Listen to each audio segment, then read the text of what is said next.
Willkommen, bienvenue, welcome once again to the IPSA Massive. The members of the IPSA, this is their channel, but also to promote why they exist and what they can do really well, frankly. It's, I suppose, attention to detail, familiarity with local area, and frankly, working within a fellowship when people are actually there to help each other rather than compete with each other. But today's topic is quite an interesting one. You'd have thought, with the massive push towards the digital age, that's all anyone would be talking about. But as Val has just informed me, there are many councils where they still have to leaf through bundles of papers to find the information they need. Today's topic is from paper trails to digital paths. And as is traditional on this channel, Hamish, would you take us away? Well, yes, and not very far either. We're very fortunate down here in the south. It was interesting sort of having conversations. I think one of the great advantages of, if you like, this sort of teamwork that we have between all of the members of our association, the Association of Independent Personal Search Agents, is because we've all been through the same hoop. Well, almost the same, because as we well know, there is still in excess of 300 councils. Apparently, it will reduce, according to the land registry, to nearer the 275 or 250 when we finish charging about with the what we call the types of unitary councils, which are now evolving. What, however, is the situation for the present moment? Land Registry themselves, HM, used to be Her Majesty's. In fact, it was going back some years now when we first had the conversation with anybody from Land Registry, when it was Her Majesty's Land Registry. And in fact, one of our team who advises us at IPSA or IPSA, whichever route you choose to take for it, she suggested at the time that there was no chance of it happening before her retirement. And she was quite right, actually. There's still no chance. And from what I could gather, they're suggesting 2028. Well, crikey, that's another 2.5 years still, almost, that it's going to take. We'll see how things go. Now, has it been beneficial? In many respects, yes. In many respects, yes. Now, down in the south here, I guess we have more routes, which is certainly where we're based in North Oxfordshire. It's a dead easy run from one council to another, to another, to another. When you get out to where Val is, Manchester's the region, there and beyond, into the darkness, I suppose. Into the darkness. We've actually cut back, and we have very, very few councils we now need to visit, which is good. But in the England and Wales generally, what we have is just over 30% of all councils have now switched their land charges element only over to Land Registry. Right. It hasn't exactly streamlined things, because previously that information was available from the councils. Right. But as Val intimated, not as many have actually sort of, although the percentage is good, Val's still got to go into an awful lot. We don't have to go into quite so many. But that is, if you like, one of the most significant advantages. However, the disadvantage, we have mentioned this before. In fact, I think it was Jackie who was on, and we spoke back to the time, because she was working in land charges as well. Right. Yeah. So differential. We don't ourselves get a chance to look at the full records at the councils. This is the disadvantage of that. But Land Registry do give us land charges. However, unfortunately, they haven't yet quite got them right. But we'll let Val speak before we actually go into the murky depths of that. So this is what we're speaking about. The big drive to maintain a massive great register containing all the properties in England and Wales. So Land Registry, as well as registering them all, And bearing in mind that we are still a little bit behind with the registering. I think we're over just a little bit over 12 months. I think still to get you properly registered. In some instances, if you don't get the details right, but we're adding this. The task is being added to land registry, although they're just being passed on. Land registry are not responsible for maintaining. All they do is pass on information given to them. So if you want to query it, land registry won't be able to help. Val, welcome to the show as ever. And now on an all improved audio system. I'm very pleased about that. Give me your thoughts on this inexorable move towards digitization, which seems to be at best half-hearted. Do you know, I don't think it's half-hearted, but I think the people that came into this 10 years ago now, I think, when this kind of all originally got be a pretty easy, simple task to take on.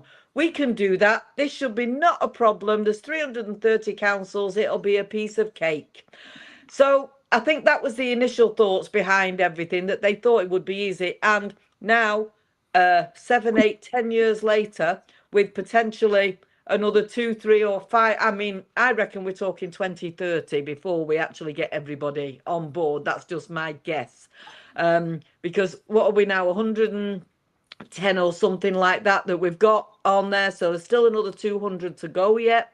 And the likes of Jamie definitely came round to our way of thinking from when he first introduced us to the idea many moons ago, and we were trying to argue the case that it wasn't going to be as easy as they all thought, and they were having none of it, that we knew nothing about anything. But over the years they did come round to our way of thinking, and they realised that maybe to have all of IPSA on board and on their side was more beneficial to them than fighting against us, when they realised that we knew what we were talking about more than they did and more than the councils did. So yeah, but the complication now is that you've still got 330 or whatever councils who were all always completely unique in how they stored all their information, or how the departments all linked together. Some not linked at all, some in completely different buildings, let alone, you know, just the fact that we're in the same council. And you still got that now. So yeah, it's great in some respects, but I mean, Liverpool, for instance, was one of the very first councils to be within HMLR back in 2018. Now, Liverpool is still a council that we have to visit. We have to make an appointment and we have to visit the library and book a slot in to use their computer. So even though they are HMLR, one of the first, we still have to go and access for highways information and for building regs information. We have to get that from the little tin pot computer in the corner in the library. That isn't online. So, you know, it just shows you that those things, they can't get them sorted and make them online available to us without us actually going to the council. And that's just one. And they've been HMLR a long time. And then again, you've got getting the information. Is the information that they did extract, is that correct? You know, I mean, all of us, we've all got records going back many years, you know, and I'm sure, like most people, we do check it. We have a look. We've done that before. Let's have a look. What did we have last time? Why haven't we got that this time? Then we have to go through the process of logging it, that there's an error, so that eventually HMLR and the councils can correct things. But that's only ever done by the information that we give them. Wouldn't you agree, Hamish? Oh, yes. I mean, one of the things, and they've admitted to this, and they're very happy to admit to this, that they get tremendous support from members of IPSA. And Heather, sort of chief executive, she effectively keeps records of where there are errors and all the rest of it. And the communication that Heather actually has with Land Registry is absolutely great. So what we're trying to do, of course, is minimize delays as much as we possibly can, through both land registry and whether we're working with the councils. It wouldn't be so bad if it was just a challenge with land registry and the accuracy of the records. But it is that continuity which does actually sort of help, because as soon as a new council comes on board, we do look at it. We try and get the members to have a look at it, to investigate, is this working smoothly? And if it's not, we try and give land registry feedback to get it working. And we've ironed out so many little idiosyncrasies that somehow or other, as Val rightly pointed out, when you started off, in fact, when we really got going, I think there were nearly 360 councils. Wow. But with all the unitary authorities and everything else, there's a lot, and we've spoken about this a number of times, and it's very, very important. The great advantage of working with our independent members is the fact that they are familiar with the methods employed by the majority of councils, even when they become unitary councils and combine with other councils. So whether they're combining with other councils, whether the work's going through land registry, that one consistent part of it is that local researcher, that local agent that's been working with the council for a number of years. And of course, Val, I mean, I speak about a number of years. I can only speak about 2 decades. But Val, of course, can speak about further back. Yes. Val, it appears to me that we are effectively almost running a 2-tier system, whereby you've got one tier is the already transferred data that's in the electronic domain, and the rest is in a variety of other types. And I suppose the trick of this is knowing where to blooming look. Exactly. Well, that as for most other agents, I'm sure we've built up databases over the years of all the councils that you cover, and basically like well, I don't know what others do, but we have like a how-to guide, how to get this, how to get that, who to speak to, who to email, what to do. Because that's the only way you can do it. When some councils, you might have to ring or email or go to like 3 or 4 different departments to attempt to get all your information. And I say it might mean booking appointments, again, I mean, I've got Rossendale Council, for instance, currently taking 4 or 5 weeks to provide us with land charges information from an outdate where we email them and say, can we make an appointment? Can we book this in? They don't give us a date. It's hit and miss. But then when they've got that from the email, they get a piece of paper and they write the address on a piece of paper with the grid references and whatever else they need, with the appointment time, with our company, all handwritten onto a piece of paper. And then they put on there if there's anything in the land register or not. And then they bring that down and we photocopy, we take a photograph of that piece of paper. Of a handwritten piece of paper? Of a handwritten piece of paper. In 2025? Yeah, with a big 0 on it if there's nothing in the register, because they don't tell you there's a smoke control order and they don't tell you there's an Article 4. That you make that bit up yourself, because it's like, well, everything's in it. Well, maybe most of it's in it. Just say everything's in it and be done with it. That's their rule now. So you get a 0 if there's just those 2 entries. If there's nothing else, that's it. And then you might get a crib sheet if it was an old development back in the 80s or 90s. Then that is the equivalent of the land charges planning and registers. If there's new planning entries, you don't get them at all because they haven't got them. You have to find those on the planning database yourself. So you're getting this really bizarre, half handwritten, half nothing. I don't know what it is. They look on the big OS sheet. Dare one say half-assed. Yeah, they look at, you might get you'll get a number like, I don't know, 3/335, and that is for them so that they can go into the drawer to go and get that card out, which might be a TPO, a section 106, whatever it is, on the big old cards. I don't know, are they like Kalamazoo cards, you call them? I don't know what they are. The big cards that they used to use back in the day to register any entries. And then you get that as well. So you can take photographs of all these things, and that is your land charges. But that takes 4 to 5 weeks before you get given that from when you ask I'm them to just make the I'm request. just blown away at the handwritten element of it. Absolutely. I mean, why didn't they not print pieces of paper? Why did they? Well, I don't get why they don't even print the email off. Print the email and write it on that. But no, they have these special pieces that were expected just an A4 piece of paper with lines on it, and they fill it in. And it's like, really? In this day and age, that one is really bizarre. And how prevalent is that? How many councils does that follow with? You don't. I think that's one of the. I don't know any other actual paper-based ones like that. Other ones we go to, we're going because they're getting the information ready and they put it on the computer. You might put a postcode in and then it'll come up and it will bring up the land charges register for you again to photograph off the computer. That's what they do at Lancaster, for instance. So it all goes on the computer. You book your appointment, then you go up there and then you take the photographs of the register on the computer when you log it in. Filed is another one, the same as that. They put it all onto the computer for you to take a photograph of it. So it's quite fancy. I'm still a bit weirded out by the fact that to take a photograph of it. I know, because they won't press a button and send you the email version. They won't do that.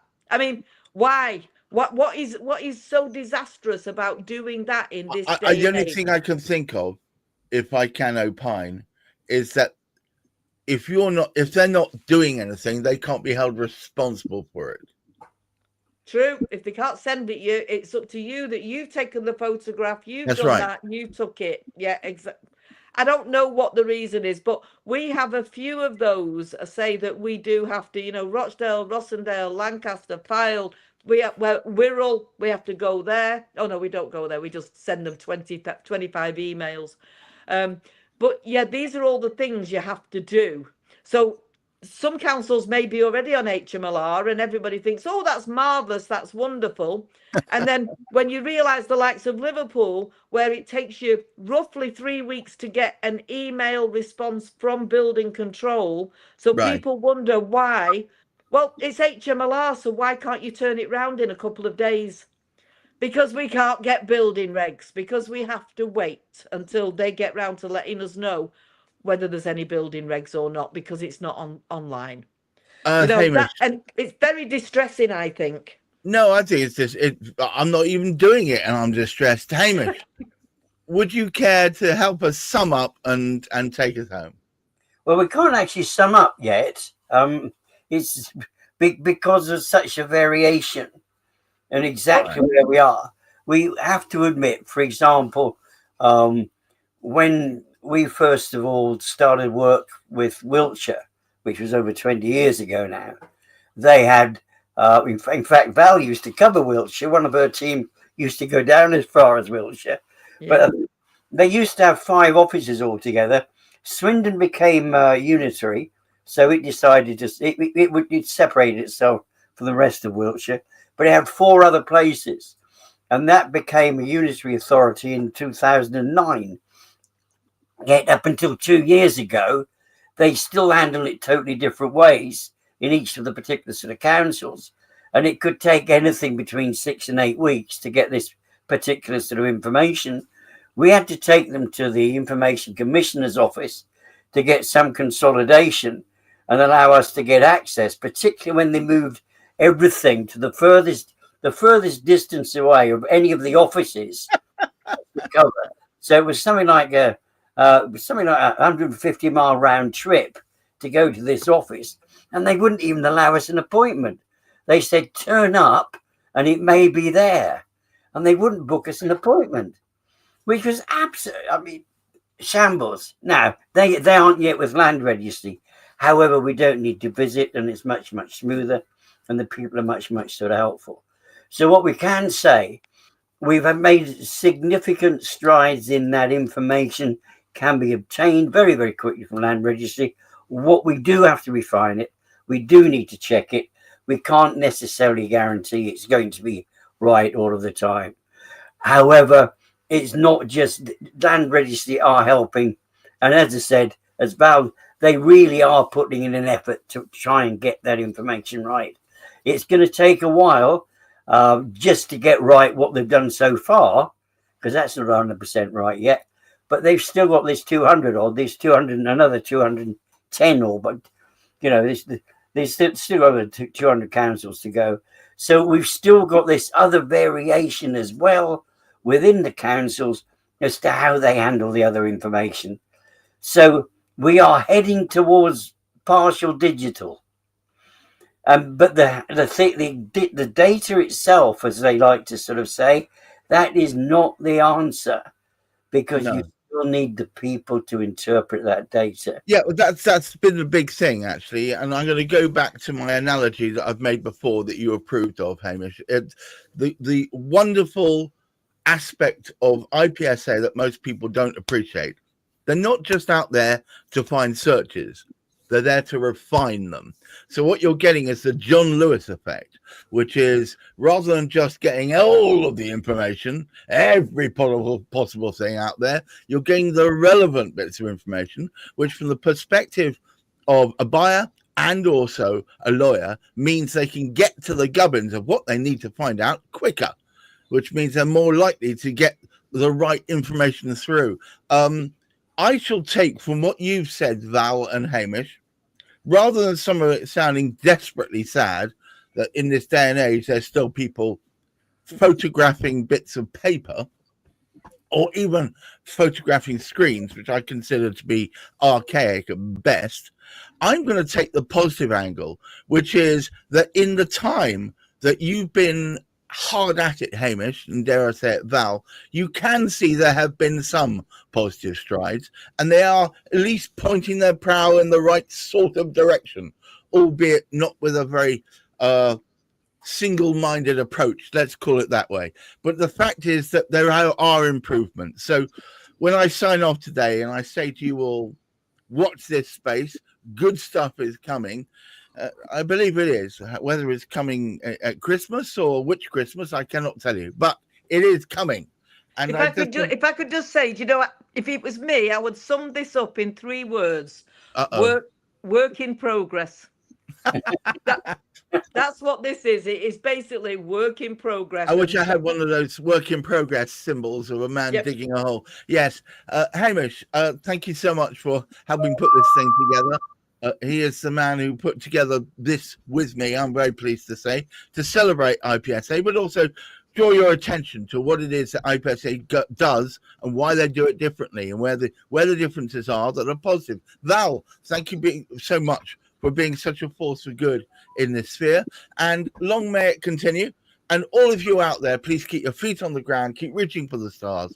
And while you're going through it, please do look after your mental health. I'm going to do an advanced thing.